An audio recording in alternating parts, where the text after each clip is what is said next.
Sehingga beberapa tahun yang lalu ketika kita mengadakan ruatan Sengkolo Nagari Burmanuk di Candi Kidal, ada beberapa orang Malaysia yang minta kita untuk diwisuda menjadi bagian dari kita di Candi Kidal sini.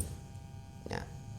Terus kita di Malaysia juga ketemu beberapa orang tokoh ya, sekelas Datuk Sri ya. Itu meminta gelar mendapatkan gelar, enggak tuh prosesnya meminta atau prosesnya bagaimana, jelas itu mereka mendapatkan gelar dari keraton di Jawa, terutama keraton Kasunanan. Ini yang paling banyak karena dianggap ini keraton induk Kasunanan.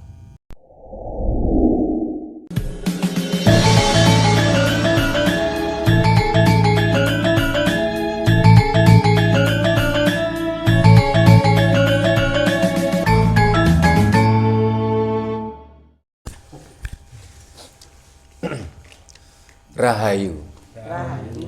Para pemirsa Raket Prasojo TV channel yang kami hormati, selamat berjumpa kembali dalam kegiatan Yayasan Raket Prasojo, Lembaga Pengkajian, Pelestarian, dan Pengembangan Budaya Nusantara.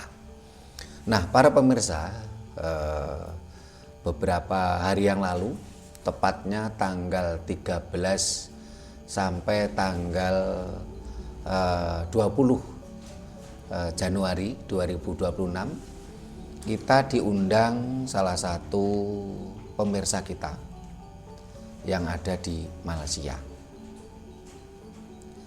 Namanya Kang Fateh Jafar. Mas Tommy Sahrial tuh tanya, Romo itu mas-mas yang di Malaysia itu namanya siapa? Namanya Fateh Jafar. Karena beliau merasa keturunan Jawa, walaupun keturunan yang keempat ya, tapi merasa dirinya sebagai keturunan Jawa. Beliaunya seneng kalau dipanggil Kang Fateh. Nah, Kang Fateh Jafar. Nah, kita malam ini akan coba kita ngobrol-ngobrol santai saja. Kita akan menceritakan sebuah pengalaman 8 hari di Malaysia,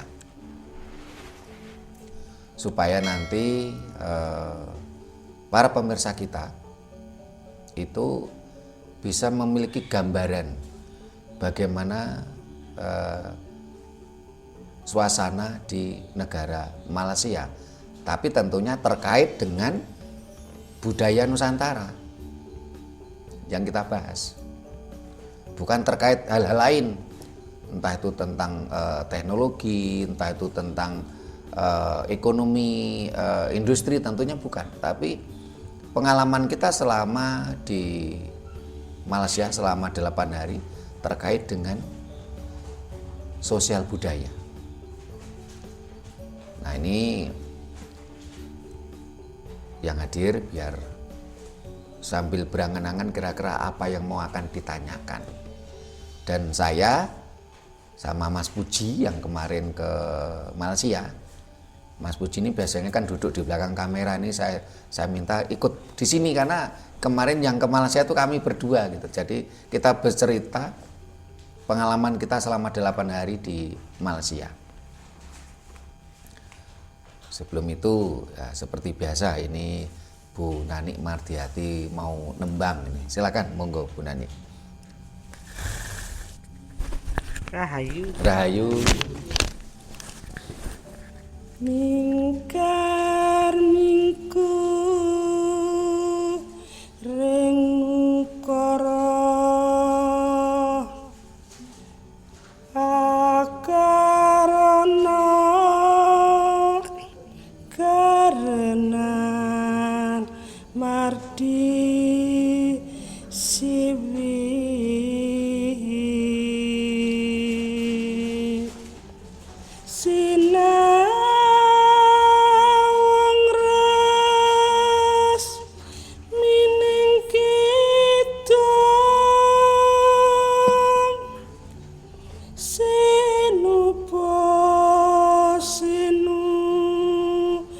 God.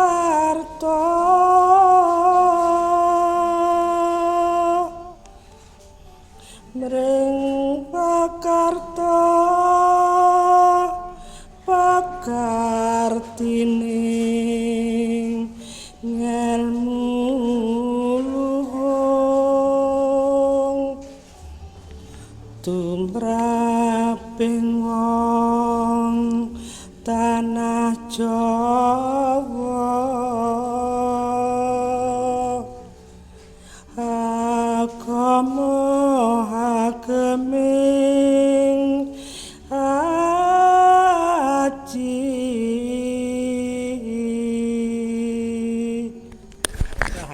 Rahayu, terima kasih Bu Nani Martiati akan tembangnya memberikan gambaran kepada kita bagaimana seorang siswa ya, dalam mencari ilmu pengetahuan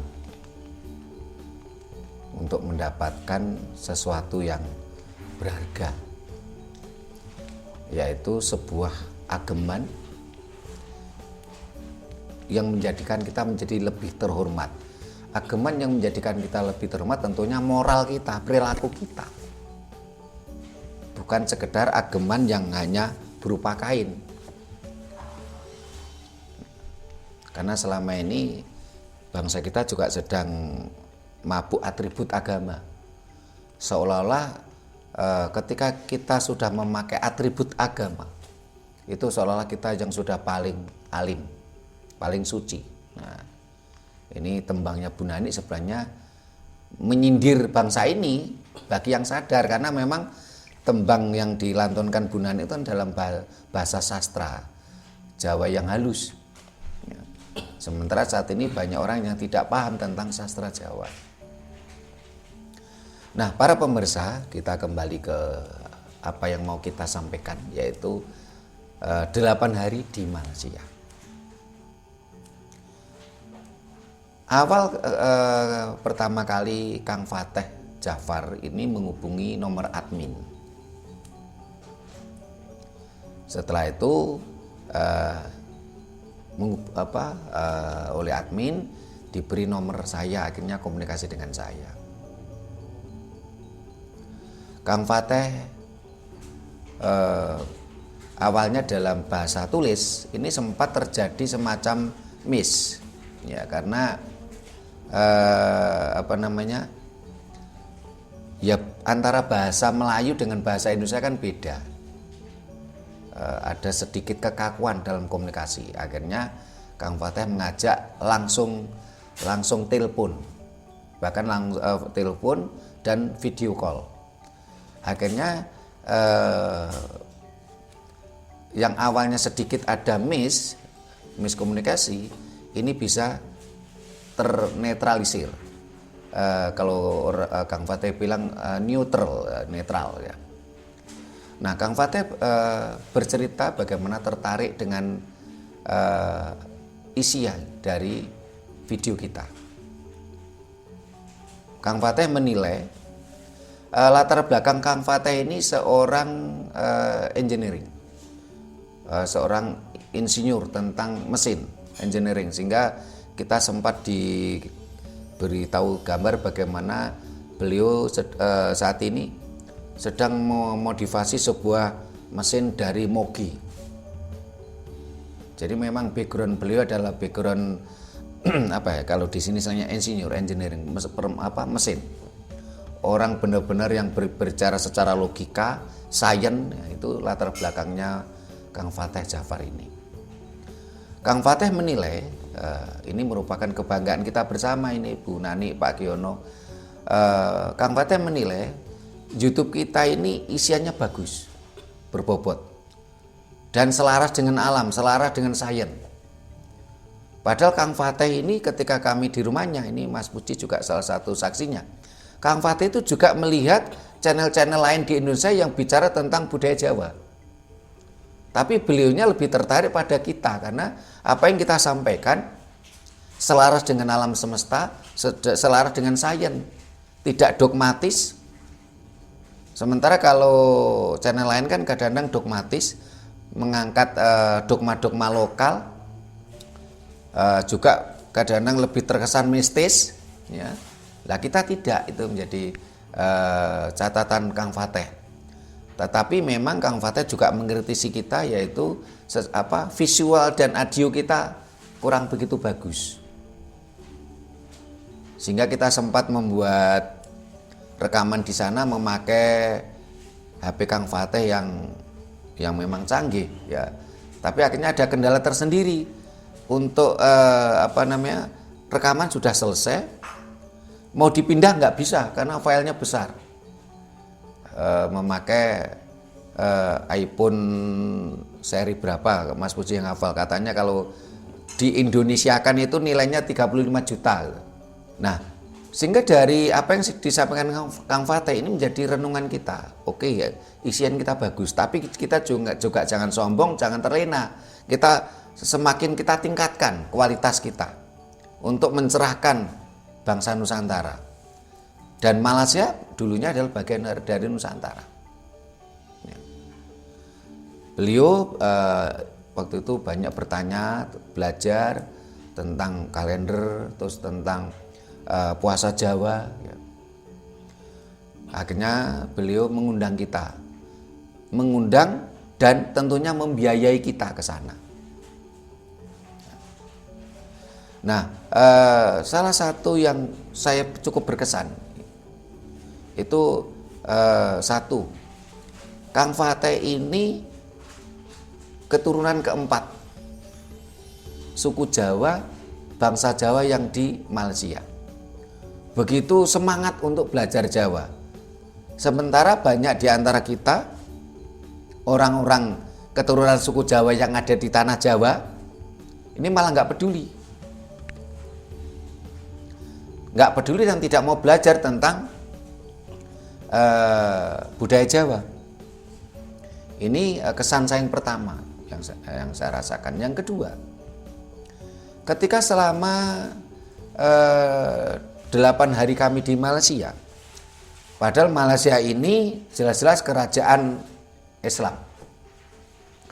Malaysia ini sistem pemerintahnya itu kan monarki. Jadi raja, kalau nggak salah ada sekitar 14 raja, menjadi satu persekutuan, perkongsian, kalau istilah bahasa Malaysia, dengan di Pertuan Agungnya itu gantian 5 tahun sekali.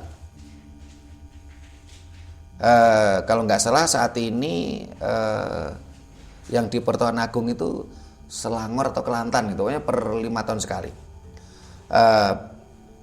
Pimpinan pemerintahan ini dipegang oleh Perdana Menteri. Malaysia jelas-jelas kerajaan berbackground kerajaan Islam. Di sana ada pejabat agama. Ya. Bahkan ada teman yang bercerita, askar Malaysia, kalau di sini tuh TNI, ya, ini di seragamnya, ini ada tulisan nama Tuhan, ya, Allah dan Muhammad. Ya. Ini menurut cerita teman yang mencermati, kalau saya tidak sampai sedetail itu saya. Tetapi yang saya menjadikan sebuah kesan, satu, di sana yang namanya rumah ibadah itu jarang. Tidak seperti di Indonesia. Di Indonesia itu ibaratnya 5 meter sekali ada rumah ibadah, walaupun yang ibadah kadang-kadang 5 aja nggak cukup, nggak sampai 5, cenderung kosong. Kelihatan rame karena flash disk. Yang kedua, kami selama di 8 hari di Malaysia itu tidak terdengar suara panggilan sembahyang. Padahal jelas ini negara agama, ini negara Islam ini. Hanya sekali waktu terdengar sayup-sayup saja panggilan azan itu. Sekali waktu. Ya. Karena memang rumah ibadah jauh.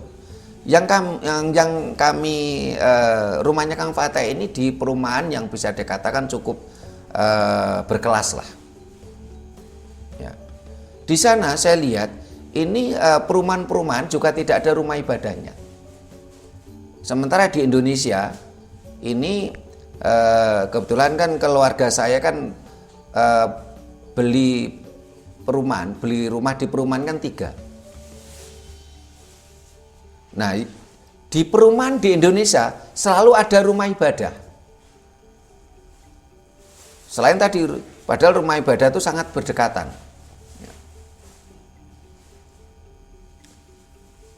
Padahal kalau pernah saya baca di peraturan menteri, kalau nggak salah, peraturan menteri perumahan rakyat, developer ini harus menyediakan fasum. Fasum itu fasilitas umum. Apa bentuknya? Tempat bermain, ya taman bermain, terus tempat olahraga, ya. Tetapi developer tadi ini malah membangun bukan fasum tapi faskom, fasilitas komunitas. Apa itu rumah ibadah? Dengan harapan ada membangun rumah ibadah, terus diberi nama bapaknya dari pimpinan si developer tadi, dengan harapan supaya nanti bapaknya dapat pahala, siapapun yang bersembahyang di situ masuk surga, ya. Tapi ini kan menyalahi undang-undang gitu loh, menyalahi peraturan menteri. Peraturan menterinya kan developer harus menyediakan fasum, fasilitas umum, bukan faskom atau fasilitas komunitas. Rumah ibadah itu faskom. Nah, ini catatan saya itu sebanyak sekali. Nah, ini nanti supaya terjadi kondotakon, ya. Padahal Indonesia ini negara Pancasila, bukan negara agama. Tapi kita istilahnya mabuk agamanya itu terlalu wong Jawa ngarani kemalan gitu loh. Ini harusnya menjadi introspeksi diri kita gitu loh. Karena memang agama adalah ranah privasi, ranah pribadi. Negara, pemerintah nggak perlu ikut campur. Sehingga pemerintah ini sebenarnya adalah pengkhianat Pancasila yang nyata malahan. Termasuk kemarin siapa nih tokoh musisi tapi yang ikut di pemerintahan kan sempat ngomong itu, yang kemarin saya tunjukkan ke Mas Puji, wah ini pemerintah pengkhianat Pancasila, ini siapa tuh yang ngomong cukup viral, ya. Termasuk ketua Badan Pembina Ideologi Pancasila mengatakan apa? Agama merupakan musuh Pancasila. Ya. Tapi itu kita tidak akan membahas itu lebih detail, tapi kita akan mencoba tadi pengalaman nyata kita ke negara yang jelas-jelas berdasarkan agama, kerajaan berbasis agama, tetapi masyarakatnya itu tidak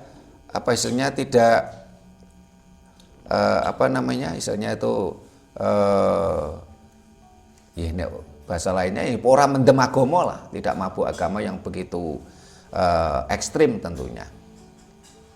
Dan tingkat ekonominya cukup bagus.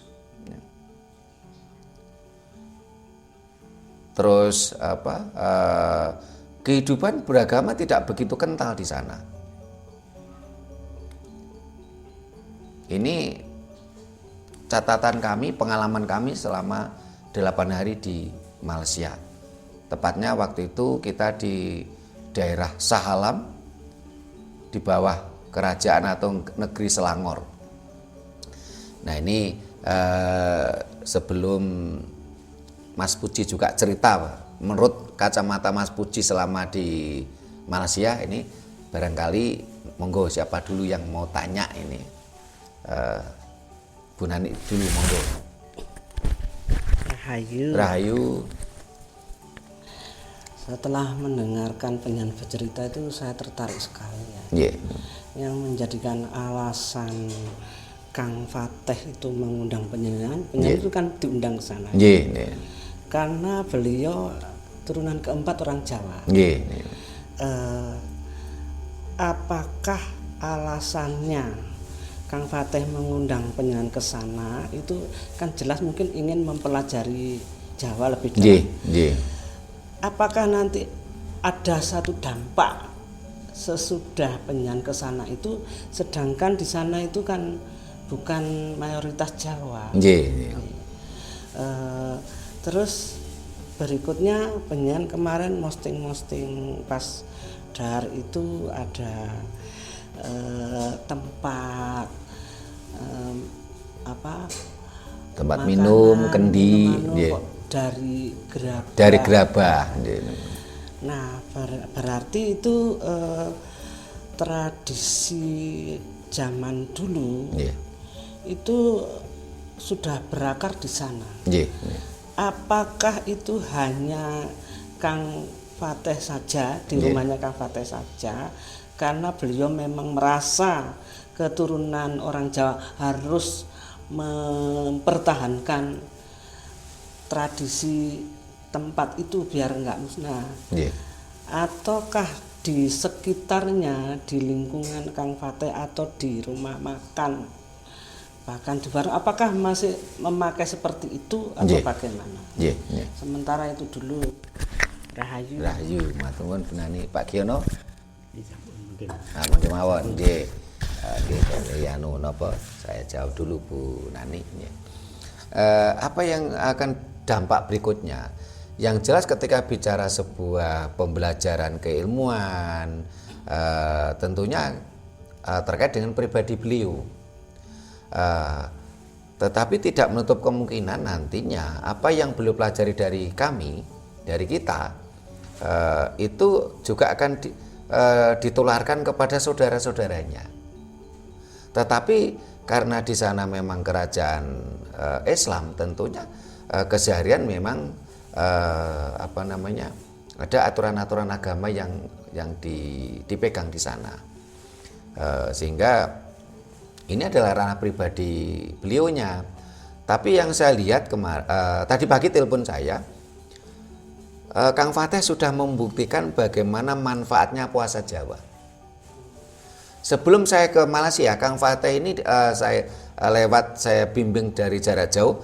Kang Fateh ini puasa ngerowot 7 hari, puasa ngidang 7 hari, puasa ngalong. Jadi posisi saya dengan Mas Puji ke sana itu, Kang Fateh itu dalam posisi puasa ngalong. Nah setelah itu karena merasa tidak enak hati dengan kita, dengan saya, dengan Mas Puji, akhirnya rencana Kang Fateh setelah ngalong itu kan langsung puasa mutih.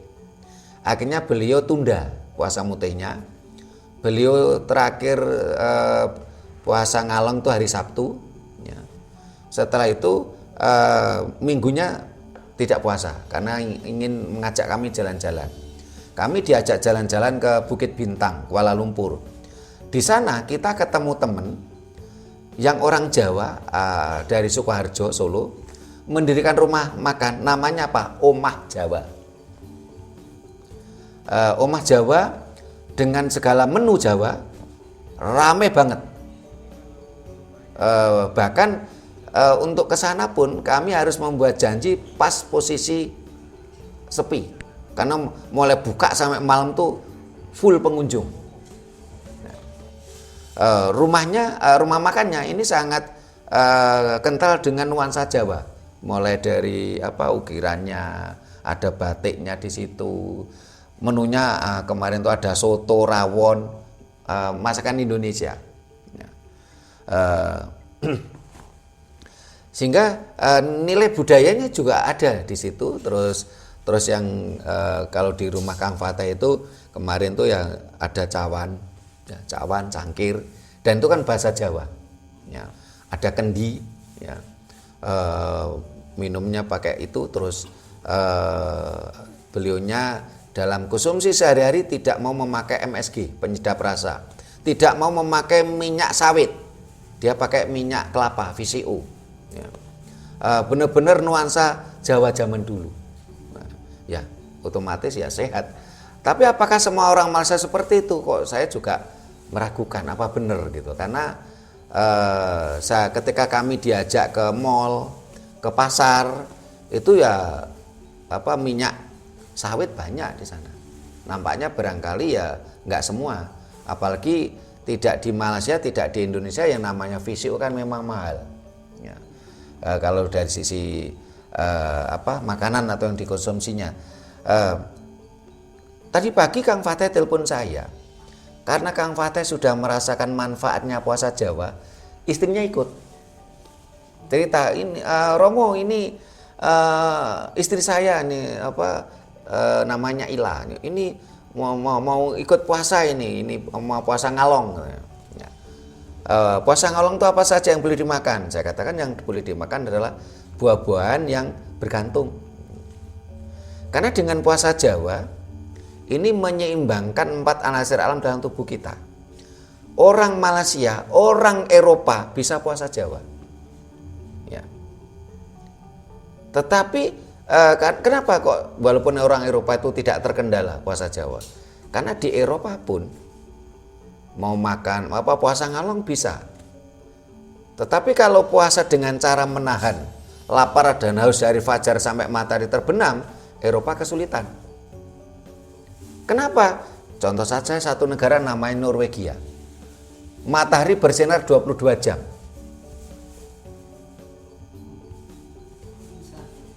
Ya bisa saja. Norwegia itu matahari 22 jam. Tentunya kalau dengan konsep bukan puasa Jawa yang menahan lapar dan haus dari fajar sampai matahari terbenam, orang Eropa kesulitan.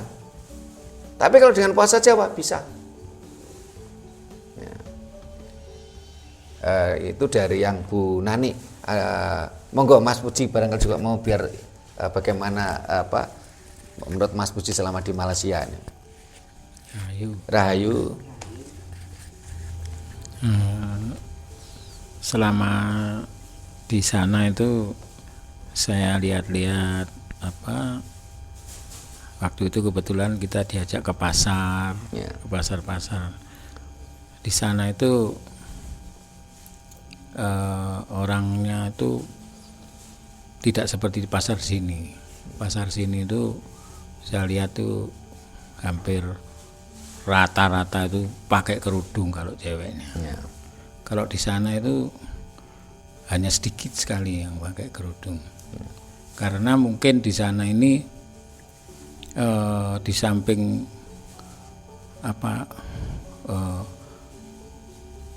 masyarakatnya itu sangat homogen, ya. Ada India, ada Cina, ada Pakistan, ya. Ada orang Melayu asli. Yang mayoritas sana. Melayu tentunya. Iya, cuman orang sana itu seakan-akan tidak terlalu fanatis gitu soal fanatis pada atribut. Iya. Jadi mereka itu ya biasa saja. Kalau soal yang seperti kalau di sini kalau masjid-masjid atauan itu kan banyak membunyikan, bahkan sebelum azan ada, setelah azan ada, terus bahkan kayak pengajian tartil puji-pujian itu dibunyikan. Kalau di sana itu saya dengar tuh ya hanya azan aja sudah, setelah azan ya sudah tidak ada lagi gitu, seperti itu. Dan masyarakatnya itu seakan-akan tuh santai ya, pokoknya ya kerja ya, yang mau ibadah ya monggo ibadah ya. Gitu, enggak seakan-akan kayak enggak ada beban gitu loh ya. Terus soal kalau kebersihannya memang saya akui di sana itu sama di negara kita ini memang jauh. Sana itu pasar tuh bersih gitu. Pasar tuh bersih. Enggak seperti di sini. Jalan raya itu lebar, bersih, terus tertib, mereka itu tertib, lalu lintas itu tertib gitu di sana itu. Jadi memang di sana kalau yang saya lihat ya selama ini, yang perbedaan dengan kita terutama yang di Jawa, saya tidak pernah jumpa kereta api di sana. Yang ada itu MRT. MRT itu kalau di Jakarta ada Bu, MRT itu kayak kereta yang pakai listrik gitu. Kalau cuman bedanya di sana tidak seperti ini apa KRL. Kalau KRL itu ada lintasan listriknya di atas, di sana tidak ada. Jadi yang lebih tepat itu LRT atau MRT di sini. Itu yang kelihatan. Ya terus listrik itu tidak ada di atas, itu tidak ada kabel listrik yang merusak pandangan itu di sana tidak ada. Telepon juga tidak ada. Jadi semua lewat bawah. Ya. Itu yang membuat bersih gitu. Terus sampah itu kalau di sana itu atau enggak tahu, mungkin karena dia di sana ini ikut disiplin Inggris atau gimana ya, kurang tahu. Jadi sampah itu yang ngangkut pun itu dipilah-pilah. Jadi sampah yang berbau itu ada yang ngangkut sendiri. Sampah daun kering yang itu sendiri gitu. Jadi tidak seperti di sini semua jadi satu gitu. Iya. Itu ya, selama ini yang pengamatan saya untuk sementara di situ dulu ya. Terima kasih Rahayu. Terima kasih Mas Puji, Mbak.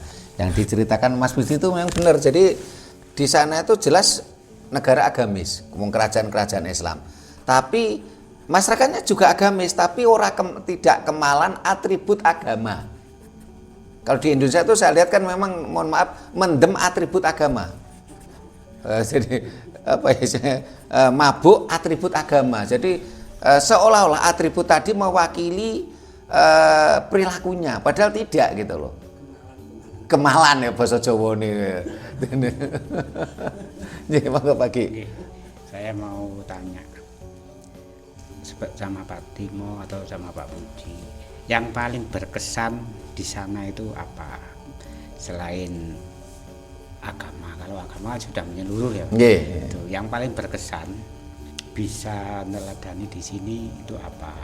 Kedua, dengan ke sana itu orang Indonesia, orang Jawa itu berapa persen? Kalau dilihat dari itu berapa persen gitu lah, untuk mengikuti budaya kita ini. Kalau di Suriname kan itu beda. Soalnya kan satu. Saya tadi siapa itu Kang Fatih itu ya mungkin punya teman itu cuma berapa persen atau nol berapa itu. Ya, terutama ya, kedua itu yang pertama itu tadi yang paling berkesan itu apa Pak Puji? Terima kasih Pak Giono. Jadi kalau di Suriname itu data yang pernah saya baca itu 25% orang Jawa. Walaupun mereka juga keturunan ya kan ya. Tapi orang Jawa, dan di sana masih memakai bahasa Jawa. Di Suriname ini bahasa Jawa menjadi termasuk bahasa nasional kedua di Suriname. Budayanya juga kental di sana karena 25% itu banyak. Karena jumlah penduduk Suriname ini cuma 400.000. Nah, 25% 100.000. Jadi Suriname itu negara kecil ya, barangkali sama sama kota Malang, Kabupaten Malang aja masih banyak. Kabupaten Malang jumlah penduduknya, di sana masih kental budayanya. Kalau di Suriname itu kan bahkan ada partai Jawa, partai Pandawa 5 ada. Bahkan saya pernah tahu ketua parlemen Suriname ini orang Jawa. Orang Jawa sangat mempengaruhi perpolitikan di Suriname. Nah, kalau di Malaysia ini kalau saya baca di berbagai berita banyak juga keturunan Jawa yang menjadi pejabat pemerintahan maupun menjadi pejabat politik.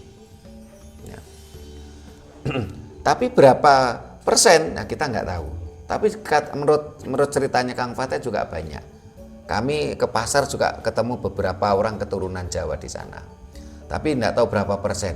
Nggak tahu ada 5% atau berapa, kurang tahu. Tetapi kalau kita lihat dari bahasanya, bahasa Melayu, terutama Melayu lama, ini yang bisa dikatakan sama dengan bahasa Jawa.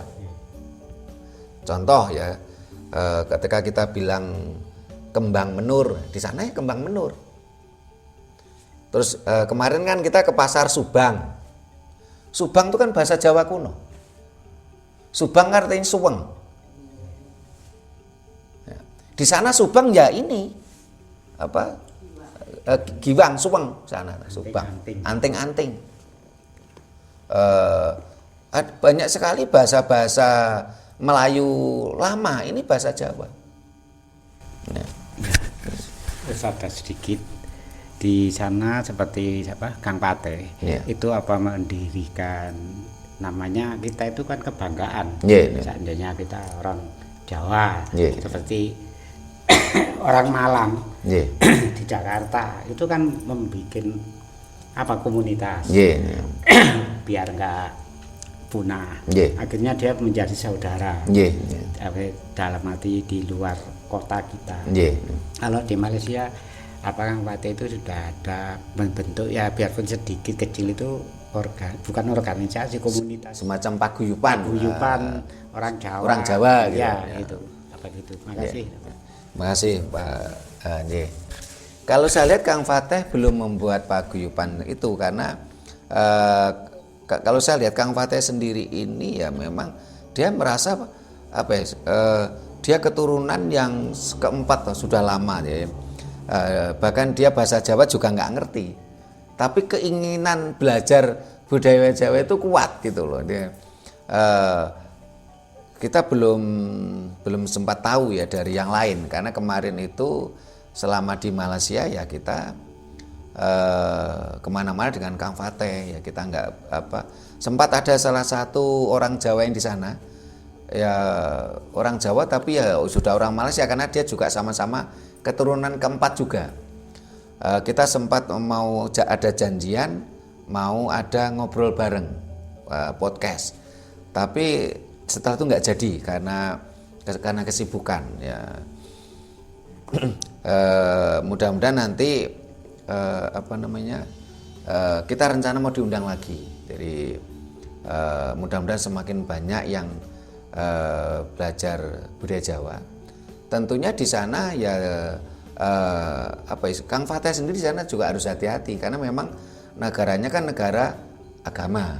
Jadi tidak sebebas di sini malahan sebenarnya kalau itu.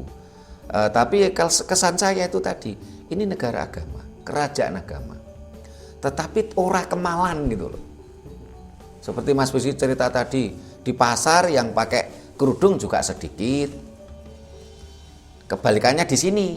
Di sini cari orang yang tidak kerudung yang malah jarang nemu. Ya. Kalau saya nilai orang Malaysia ini sebenarnya menjalani agamanya dengan baik tanpa harus kemalan atribut agama. Kalau menurut kesimpulan saya gitu loh. Jadi untuk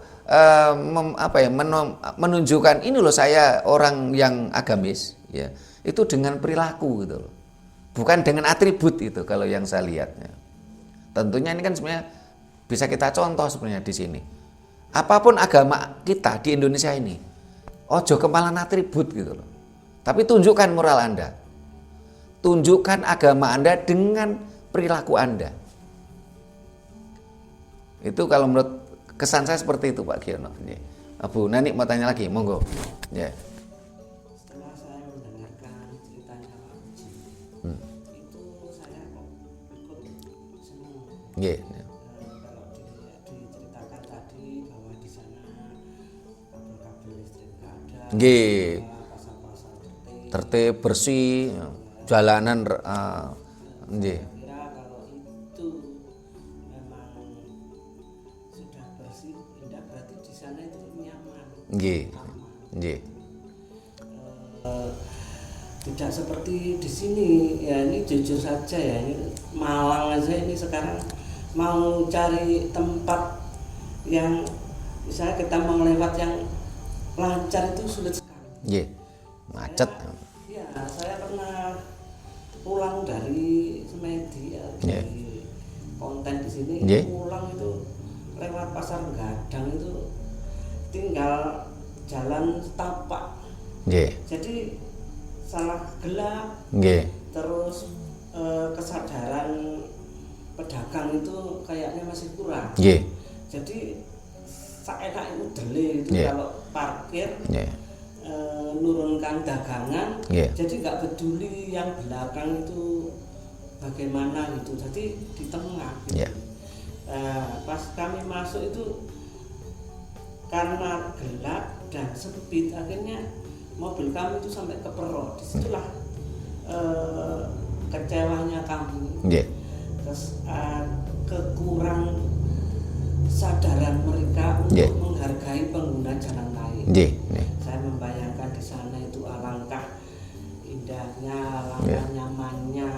Saya berharap ini kalau Kakak ngundang, saya tidak. Tapi kalau ngajak saya harus 2 orang. Nah, dengan tadi dikatakan di sana itu kayak atribut suatu yang memperlihatkan bahwa orang ini orang beragama, orang beragama itu tidak terlalu penting seperti itu di sana ya. Yang penting perilaku. Tapi sebaliknya. Maksud gini Bu, jadi mereka beragama ditunjukkan dengan perilakunya.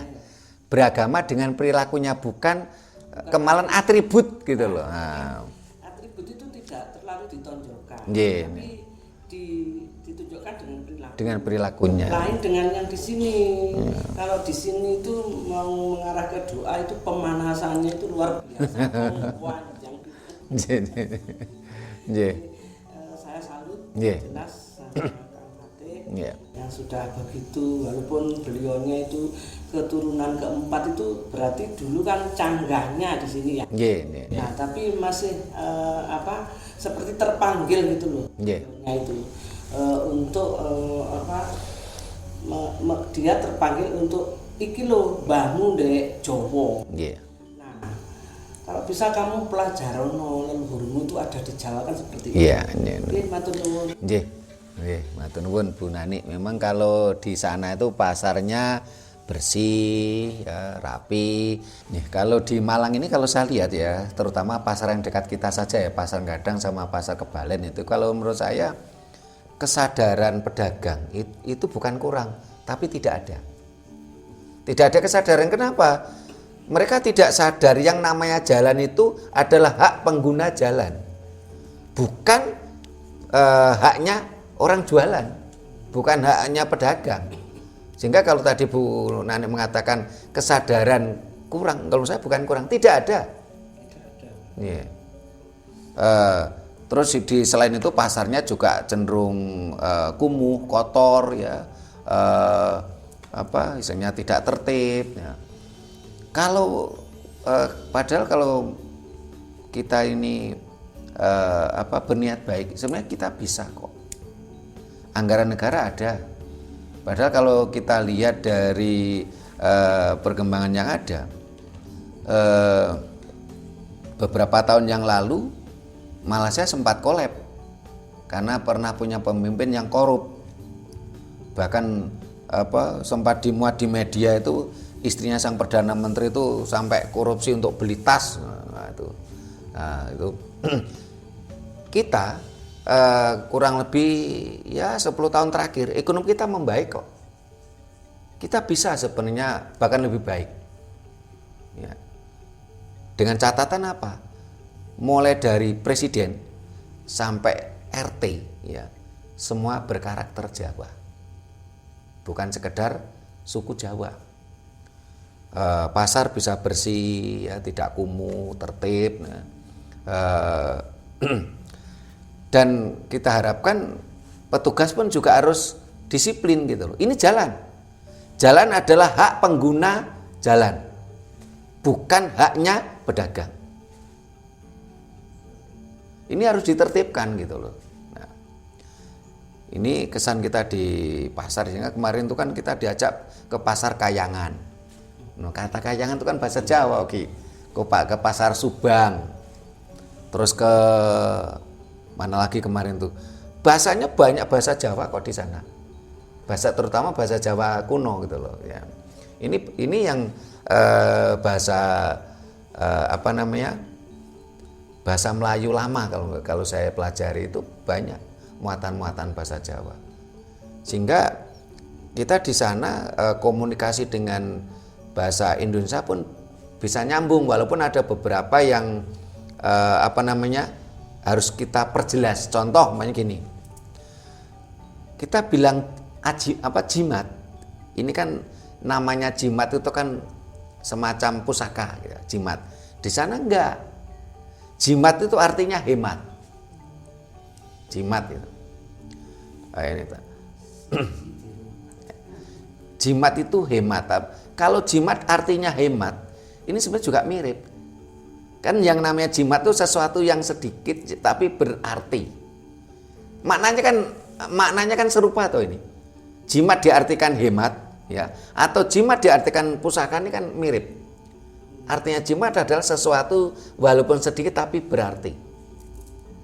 Sesuatu yang berharga gitu loh. Monggo, ada lagi yang di Mas Puji mau cerita lagi atau Mas Hadi biar ganti tanya itu. Ini sedikit. Kalau di sini nih kata ganjaran itu kan. Oh ya, di sana ganjaran juga. Kalau di sana itu ada, saya kemarin pas di toko yang jual pulsa itu. Yeah. Ada kata yang mengatakan lebih nilai lebih ganjaran. Nikmati ganjaran setiap hari. Ini kan artinya ganjaran kan berbeda dengan di sini. Mirip Mas, ganjaran itu artinya adalah hadiah. Iya. Nah, ganjaran itu kan hadiah. Di sini artinya juga hadiah ganjaran itu. Cuman persepsinya yang berbeda. Nikmati ganjaran setiap hari, nikmati hadiah, nikmati bonus. Bonus kan itu kan terkait kalau kita beli pulsa. Jadi nah, bonus lah. Sama toh. Ganjaran artinya kan juga bonus, hadiah gitu loh. Bahasa Jawa juga ganjaran. Banyak sekali itu bahasa Jawa. Mas Hadi, apa yang mau Mas Hasim mau tanya? Nggak ingin tahu apa yang ada di Malaysia. Udah Brono. Ini gini, kalau saya nambahkan makanya kan sekarang ini rumornya lagi rame ya. Yeah. Orang Malaysia itu banyak yang ingin menjadikan bahasa Indonesia itu sebagai bahasa di sana. Karena menurut netizen ya, saya bilang netizen sana itu kata-kata itu banyak kata-kata yang terkesan mungkin kalau dibandingkan bahasa Indonesia ini agak aneh ya, agak kurang simpel gitu. Bahasa Indonesia itu dianggap lebih simpel gitu loh menurut mereka. Soalnya kan kalau kita lihat itu hampir mungkin 50% lebih ya, bahasa Melayu sama bahasa Indonesia ini hampir sama. Ya. Ada kata-kata tertentu yang agak berbeda. Cuman di sana itu komunikasinya memang tidak seperti di sini. Kalau di sini kan banyak bahasa daerah sama bahasa Indonesia. Kalau di sana itu bahasa kayak di sini umpamanya bahasa Indonesia sama bahasa Inggris. Di sana tuh bahasa Melayu sama bahasa Inggris untuk komunikasi. Itu yang saya lihat. Jadi memang bahasa Inggris ini, terutama bahasa Inggris sama bahasa Cina itu memang iya sangat-sangat penting kalau menurut saya ya. Kalau kita itu apalagi sering berwisata ke negara-negara, itu aja dulu. Ada lagi di sana itu ada namanya lurung. Nah, lurung itu jalan. Lurung. Sana juga lurung. jalan. Nggih, lorong, lurung. Sehingga ada peribahasa Jawa, sak dawa-dawane lurung isik dawa gurung. Lurung itu bahasa Jawa dan sana juga dipakai. Nah, banyak kalau dikatakan semua tidak ya, tapi banyak yang dikatakan banyak itu kan 10 pun juga banyak ya. Banyak juga orang-orang Malaysia itu yang masih merasakan dirinya bagian dari Nusantara. Sehingga beberapa tahun yang lalu ketika kita mengadakan ruatan Sengkolo Nagari Burmanuk di Candi Kidal, ada beberapa orang Malaysia yang minta kita untuk diwisuda menjadi bagian dari kita di Candi Kidal sini. Ya. Terus kita di Malaysia juga ketemu beberapa orang tokoh ya, sekelas Datuk Sri itu meminta gelar mendapatkan gelar, enggak tuh prosesnya meminta atau prosesnya bagaimana, jelas itu mereka mendapatkan gelar dari keraton di Jawa, terutama keraton Kasunanan. Ini yang paling banyak karena dianggap ini keraton induk Kasunanan. Sehingga ketika kami ketemu di Bukit Bintang di rumah makan Omah Jawa, ini merupakan orang yang termasuk semacam keluarga keraton Kasunanan yang ada di Malaysia. Bahkan cerita ke saya waktu itu, saya lupa tanya gelarnya apa, saya lupa karena mereka mengatakan gelar sekarang saya lupa tanya. Mereka waktu itu setiap tahun itu mengajak rombongan dari Malaysia ini untuk ikut wisuda gelar keraton di Kasunanan. Saya ketemu Mbak Monika, yang terus ketemu Mas Alek Wong. Ini merupakan ada pemimpin besarnya namanya Datuk Endro kalau nggak salah, tapi kita nggak pernah ketemu sama beliaunya. Kita ketemunya sama Mbak Monika sama Mas Alek tadi, suami istri. Ini barangkali juga termasuk yang ditanyakan Pak Giono tadi. Ada kelompok-kelompok yang ada sebuah kebanggaan dengan budaya Jawa, dengan gelar kebangsawanan Jawa, terus membuat rumah makan pun namanya Omah Jawa, atributnya bernuansa budaya. Bahkan Bukit Bintang ini merupakan semacam pusat tempat wisata, pusat perbelanjaan, dan di Omah Jawa itu di bawah itu untuk rumah makan ramai sekali. Bahkan kita datang pertama tuh awalnya sempat nggak dapat tempat duduk, padahal kita udah janjian jam kosong. Terus di atasnya ada tempat untuk semacam studio kecil, mamanya ingin nuansa zaman kuno gitu. Itu ramai sekali. Apalagi yang mau ditanyakan Mas Puji, apalagi yang perlu kita sampaikan ke pemirsa, bagaimana pengalaman kita 8 hari di Malaysia?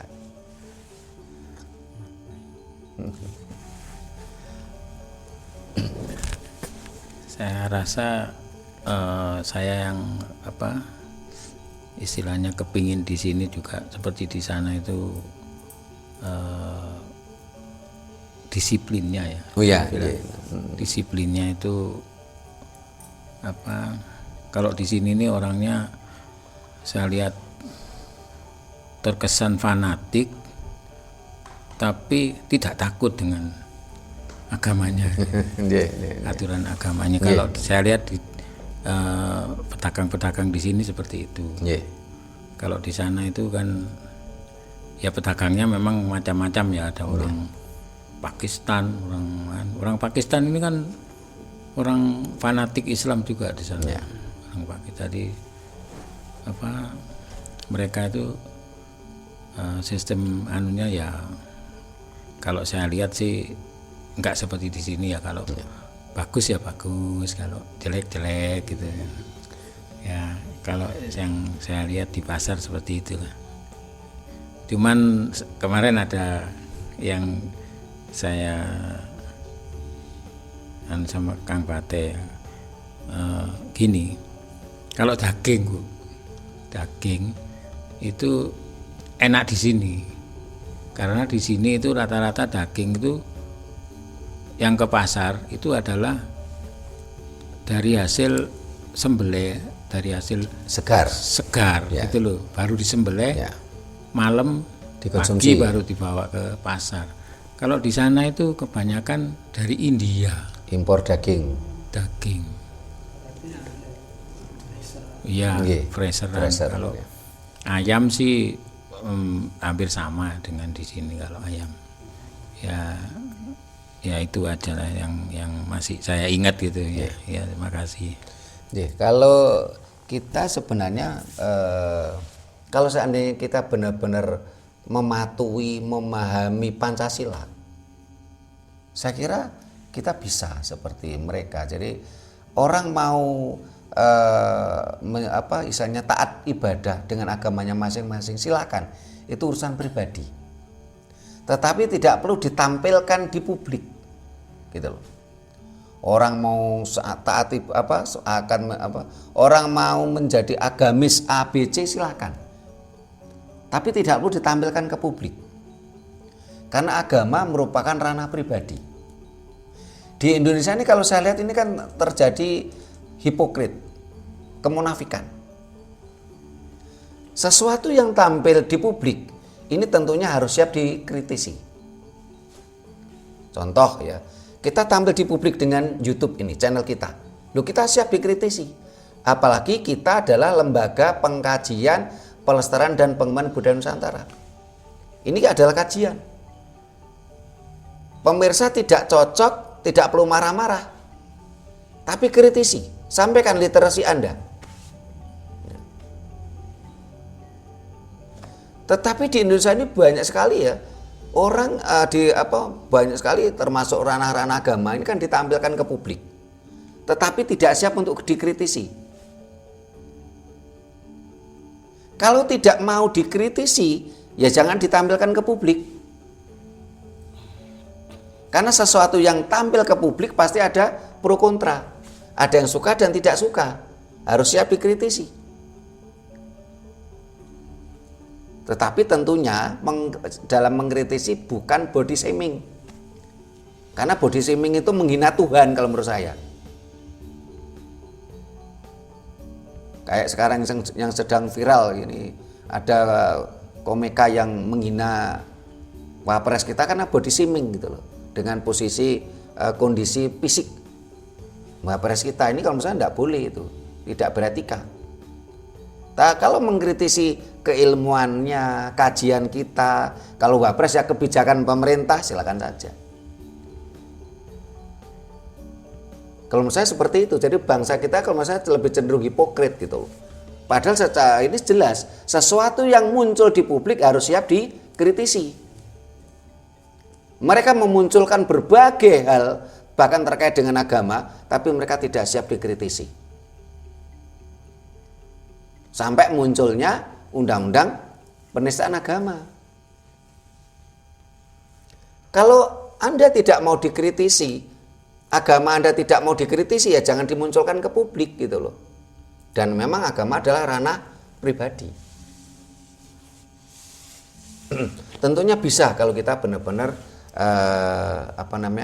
memahami dan mengamalkan Pancasila. Ada satu hal lagi kemarin yang cukup terkesan, Mas Puji. Di Bukit Bintang itu kan cukup ramai ya, tapi tertib, ramai, tidak macet tuh ya. Kalau di Indonesia kan kadang-kadang kadung macet kan jegrek nggak bisa bergerak.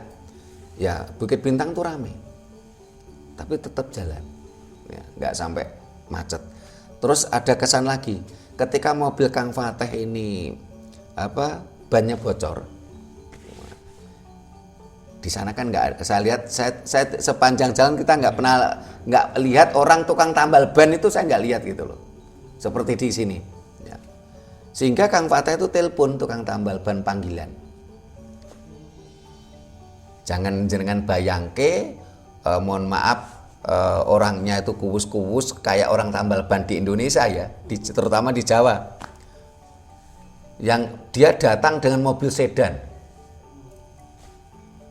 Tukang tambal ban pakai mobil sedan, Mas Adi. Keren. Dengan mobil sedan. Dengan peralatan portable. Biayanya berapa? Biayanya 120 ringgit. Kalau di Indonesia kan 500.000.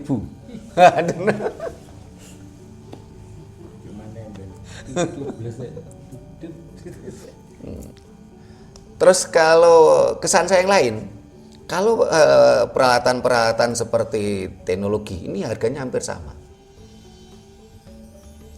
Mobil hampir sama harganya. Peralatan elektronik hampir sama. Ya, hampir sama. Tetapi kalau bicara hasil bumi, sangat mahal. Kenapa? Karena Malaysia tidak kaya sumber daya alam. Banyak impor. Terutama dari Indonesia. Sebagai contoh, kita kemarin kan beli manggis ya. Di sana ya manggis.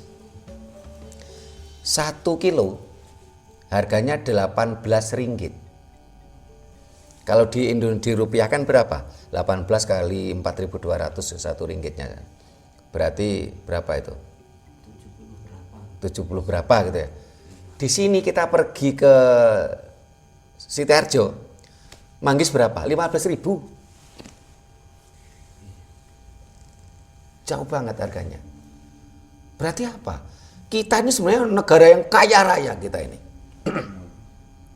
Kita kaya raya kita ini. Gemah ripah loh jinawi toto titit. Nah, gemah ripah loh jinawi ya, tapi toto titit tentremnya kita yang belum gitu loh. Kerto harjonya kita yang belum gitu loh. Nah. Bicara hasil bumi kita jauh lebih kaya. Harganya murah, lebih kaya. Sana harga mahal kalau hasil bumi. Kalau bicara mobil, peralatan elektronik harganya relatif sama. Ada lagi pagi yang disampaikan, sambut. Nah, para pemirsa, demikian tadi cerita kita, obrolan kita, menceritakan bagaimana pengalaman kita 8 hari di Malaysia. Tepatnya kita waktu itu ada di sekitar yang undang kita adalah orang Sahalam. Ya. Sahalam yang di perumahannya. Setelah Sahalam itu kalau di sini barangkali mirip dengan Kabupaten Malang barangkali, luas juga di bawah negeri Selangor.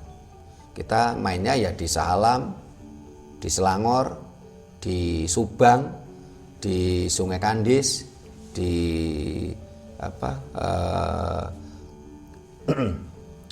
terus kita ke Kuala Lumpur ya. Pengalaman kita 8 hari di Malaysia cukup terkesan. Orang Malaysia, menurut kesimpulan kami, orang Malaysia ini menjalankan ketaatan agamanya dengan perilakunya, bukan sekedar dengan atributnya. Sehingga walaupun di Malaysia itu adalah negara Islam, kerajaan Islam, kita pergi ke tempat umum, ke pasar, ke mall, yang namanya atribut yang pakai kerudung di sana malah jarang. Panggilan untuk sembahyang tidak seperti di Indonesia menjadi polusi udara. Saling berlomba-lomba memekakkan telinga, mengganggu orang lain. Tapi kalau dikritisi marah-marah, tidak mau.